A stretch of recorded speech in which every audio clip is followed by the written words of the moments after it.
Hi everybody, welcome to the Steckline Report. This time around we're going to talk a little bit about beef talks going on concerning the dollar checkoff program and net farm income. Stand by. My grandfather came across the plains from Missouri in the 1860s and ran a hotel and stage stop here with livery stable, and it's been in the family ever since. We run probably about 100 cows here and 250 over at the other ranch. I'm sure there are other banks we could have dealt with, but they've been so friendly and know what the ups and downs are in the business. American Ag Credit is like a family for us for financial help. Well, friends, as we get into the idea of looking at figures, we got USDA coming out with some again. Their economists say that the national farm income is going to fall this year to $113.2 billion, not bushels.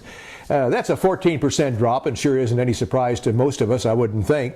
However, what is kind of a surprise, it's still $25 billion higher than the 10-year average. They're saying, of course, cost of production, yes, it's steady. Crop prices are down.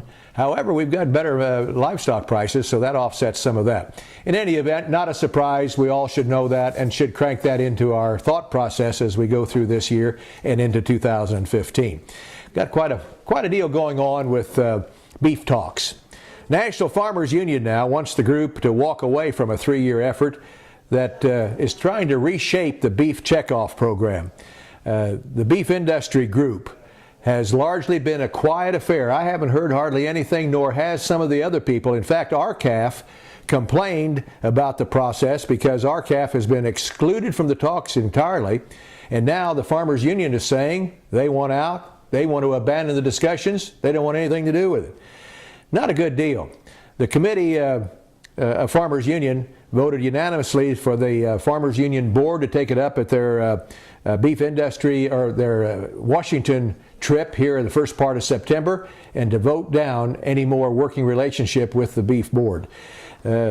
National Farmers Union's legislative committee says they want something done before they get back into the world of talks. They want changes made. The Cattlemen's Beef Board, they say, must have the authority to carry out checkoff programs on its own, similar to other checkoff oversight boards. The beef checkoff must be completely refundable. A referendum on the continuation of it should be held every 4 years.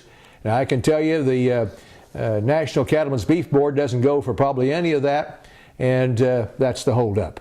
So I go for it. I think it ought to be just exactly this way, but the people in charge, who think they are in charge at least, do not think so. So consequently, we've got that situation to deal with. In the meantime, feeder cattle will be hot this fall, won't they? I got to tell you, I'm talking to a lot of people across the country that are talking about lesser numbers and higher prices. However, this old fat cattle market kind of topped out, hasn't it? Maybe topped out for quite a while. Some people are saying that, nobody knows for sure, but we do know grocery store prices are getting into some competition with pork and some chicken, and so consequently we'll have major issues to discuss there and to absorb to try to get any higher prices. Rail backlogs are really bothering people up north as they try to harvest things like spring wheat, and they've got backlogs up there like you can't believe in the Dakotas. One guy says he needs 150 cars, and he's got 0 sitting out there. Could that be a major problem here in the Midwest? Guarantee it. There's going to be a lot of milo on the ground here in this part of the country, in my opinion, maybe even some corn too, because we've got a tremendously nice crop. It's amazing that the crop prices have hung in there pretty good, although they come a little bit strong for a couple of days and then back down more than they came up. So all in all, it's still a weak outlook as this big old crop starts to look towards coming to town. But in any event, we're going to have to work on rail cars and I hope enough trucks to get it off of the farms and out of the elevators and into the terminals. That's going to be a big issue as well. So with that coming up, the Kansas State Fair also ongoing, folks. September the 5th through the 15th. We'll be in and around there. Hope to see some of you there at the Kansas State Fair in Hutchinson. Have a good day.